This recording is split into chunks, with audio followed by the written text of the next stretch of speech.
Hello, witchlings. I am somewhat alive and kicking. Okay, I think I'm here. Burp. Oh, hold on.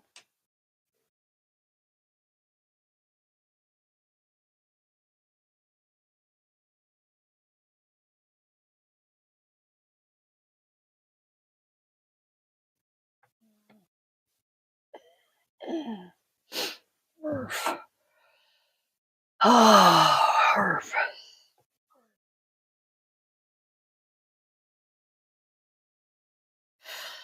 Oh, burp.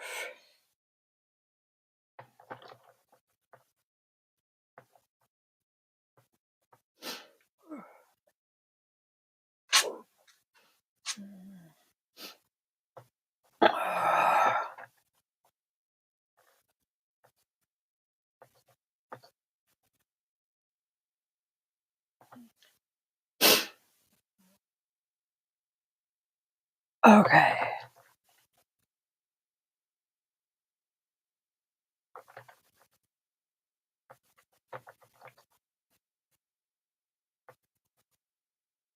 All right. Oh, am I? There we go. I am so sorry, ladies and friends. I am breathing. Now, I have notes here. I just have to find today's notes. There we go. All right. We have a puppy girl, but no puppy boy. Okay. Stress, it's a killer. Am I right? I am right. So, hello, my darling witchlings. Welcome to today's podcast. We are going to attempt to discuss the ever so fascinating intersection of modern day witchcraft and yoga. Today, we are going to delve into how these two practices intertwine, empowering individuals to connect with their inner selves and the world around them. We'll also kind of touch on themes of feminism, disability, and activism within these communities. Because me. Modern day witchcraft and yoga do share a common thread of self-discovery and empowerment. Both practices encourage individuals to tap into their intuition, harness their inner strength, and cultivate a deeper connection with the natural world. In the realm of feminism, these practices provide a platform for individuals to reclaim their inner power and challenge societal norms. By embracing their unique identities and honoring their bodies, whatever the shape, practitioners of witchcraft and yoga are able to break free from oppressive structures and advocate for gender equality. Additionally, the intersection of disability and these practices highlights the importance of inclusivity and accessibility. Through adaptive yoga practices, such as, my blocks, there's my blocks, chair yoga, and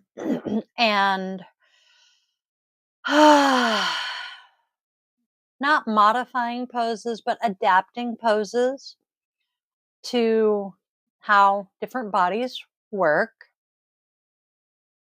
and rituals that cater to diverse abilities. Individuals with disabilities are so able to participate fully in these communities. This intersection also sheds light on the ways in which witchcraft and yoga can be used as tools for activism, promoting social justice, and advocating for marginalized voices. Voices. I can talk. Um, really, as a spoony witch and a spoony yogi, um, I find myself having to adapt things all the time.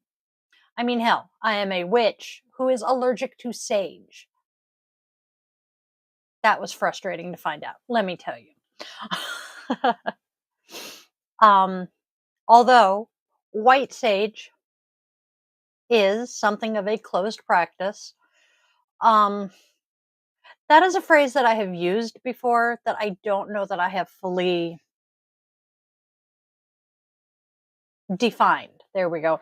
Pardon me, I'm going to be a little off today because COVID brain. But a closed practice generally is something we will take white sage and sage smudging. Okay. Smudging with white sage is a Native American practice. This is a closed practice, which means if you are not Native American, you really shouldn't be doing it because it is a sacred Native American practice. And by someone who is not Native American doing it, it is cultural appropriation because you're basically pretending to be Native. Wait, one puppy girl wants out. There we go. Run free. Yes, I did. 3 o'clock or 3:45. Sorry. Puppy girl we were questioning whether they got out before they had dinner. Closed practices, voodoo, many voodoo practices, unless you have been invited to the practice by a practitioner. Hi, baby boy, come here. Is also a closed practice. Basically, a closed practice is one that if it is not your culture, don't do it. And I can fully understand why.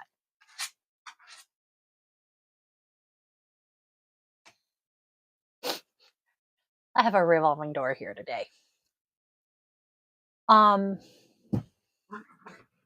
There are a number of closed practices, but we will get to those in another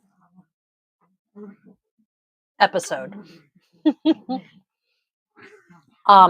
White sage, another reason it is not encouraged right now is the white sage plant itself, due to its popularity amongst non-natives, has been over-harvested and is, well, going extinct. So,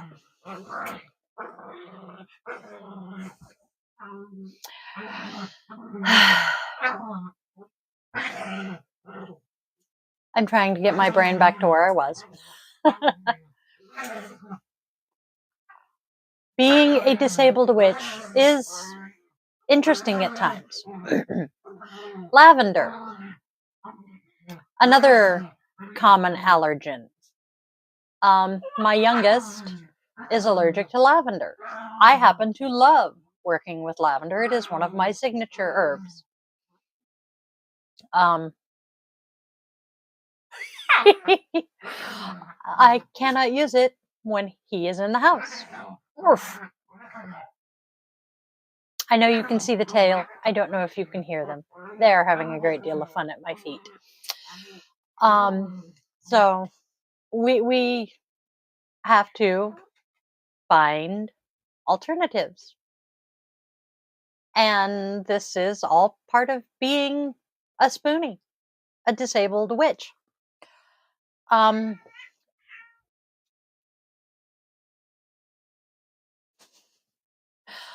with yoga. It's much the same.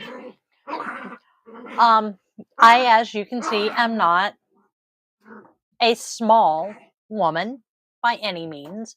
I mean, come on. My longest running job was at Torrid, a plus size clothing store. So I have had to figure out workarounds for many asana where I have to heft my gut out of the way or, move the boobs out of the way so that I can position correctly. These are not uncommon things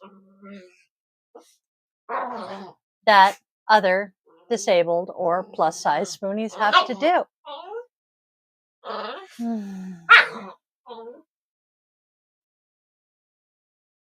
I'm trying here. I'm having a very difficult time focusing to start with. They're not making it any easier. I love you guys. I love my furry children.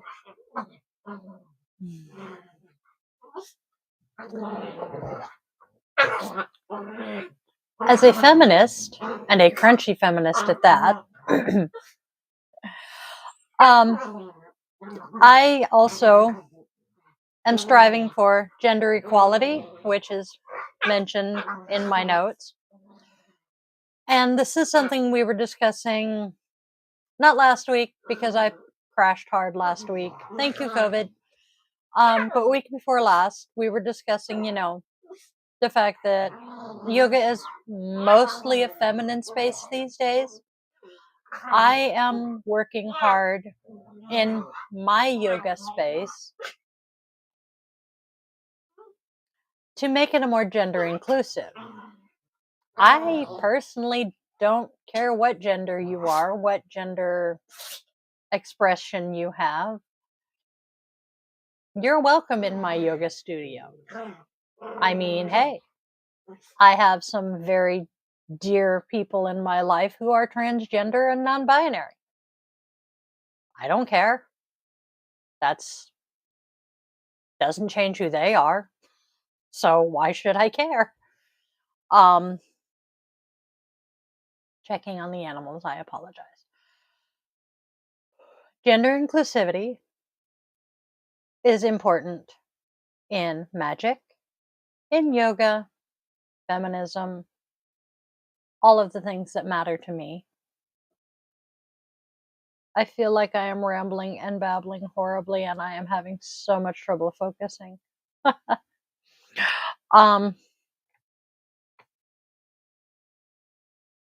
love my fur children. Self-expression is also a big part of magic and yoga, and being able to express yourself fully and completely.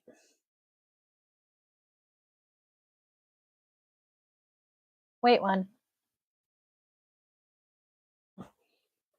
There you go. Yes, I have Oscar the Grouch pants. I am sorry. Being able to express your true self.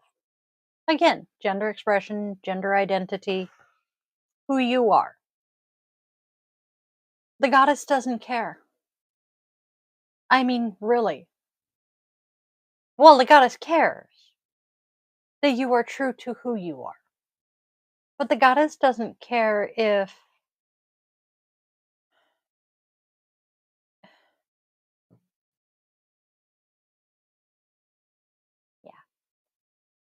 the goddess doesn't care if you're homosexual or heterosexual or cisgender or transgender. The goddess wants you to live your life in the way that makes you happy. Oh God. Hold on. Oh my gosh. I have a quote that is tickling my brain. Give me 1 second, because now it's driving me nuts.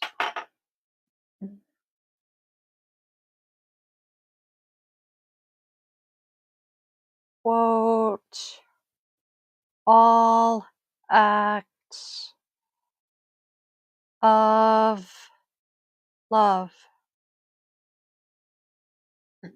Please let that be enough. Let my worship be within the heart that rejoiceth, for behold, all acts of love and pleasure are my rituals. And therefore, let there be beauty and strength, power and compassion, honor and humility, mirth and reverence within you. It is the charge of the goddess. All acts of love and pleasure are my rituals. The goddess does not care if you are straight, gay, or what. All acts of love and pleasure. So, that covers the witchcraft. In yoga, nobody cares what's going on the mat next to them.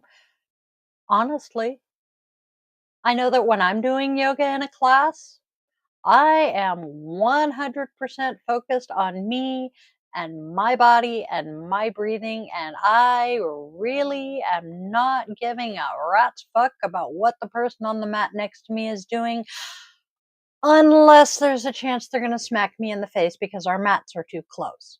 Other than that, I don't care. I do not care if the person on the mat next to me is transgender. I don't think about whether they're gay, straight, or what. Yoga is for everyone. So, that's my thoughts. As far as activism,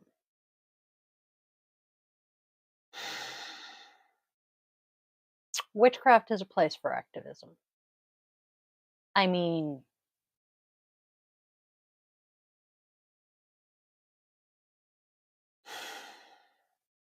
and my brain just blanked again. So, we're going to do this one. Pagan.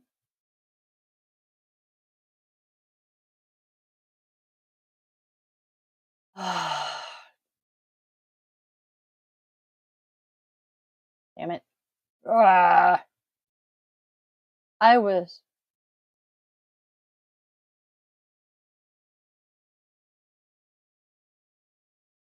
Hey, pagan activist. That works.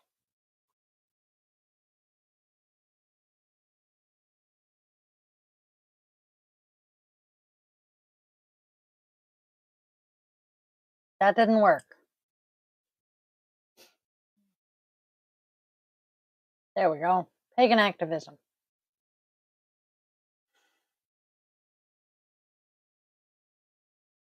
I'm not getting anywhere with this. I know.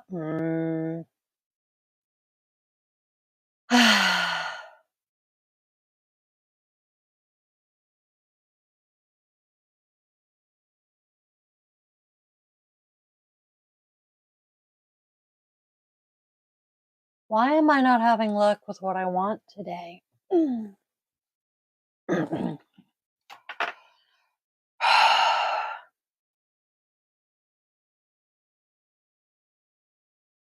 Activism in paganism. Come on, peoples. Eco-paganism. That helps.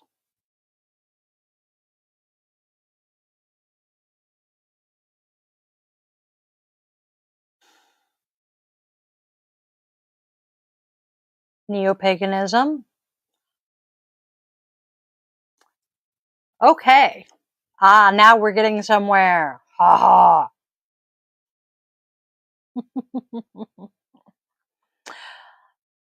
Many pagans are eco-activists because, hello, our God, or no, not our God. We find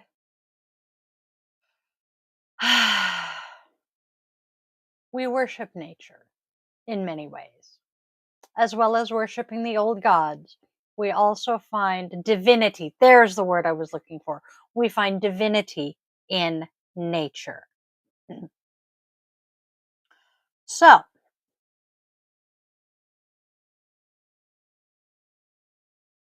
there is a great deal of pagan activists. Most pagans believe that the earth is sacred, and it's even been said that paganism is, quote, the spiritual wing of the environmental movement. I would kind of agree with that. So, you know,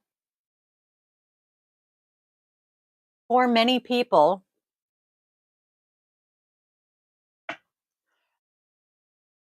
their paganism leads them to activism, or their disability also leads them to activism because, well, with Valentine's Day having just happened, there was a meme going around reminding us disabled people still don't have marriage equality. I have two friends, both of whom receive disability benefits. They have been a couple for years, but they cannot get married. They cannot even refer to each other as spouses or anything of the like. They have to refer to each other simply as partner or girlfriend, because if the government were to get even a hint of them saying anything remotely resembling spouses, they would both lose their disability benefits. Whether they actually legally got married or not, they would lose their benefits, because a lot of us do. And it is ridiculous. It's frustrating. I hate that. And if I had more energy, more money, and more time, I would definitely be devoting more time and energy to campaigning for marriage equality for disabled people. Where does this fall into yoga? That one doesn't. But there are so many ways where witchcraft and yoga overlap. So, I am keeping today's episode short because I still am not feeling 100%. And I am grateful for those who have tuned in. Brain fog. Thank you, COVID. So,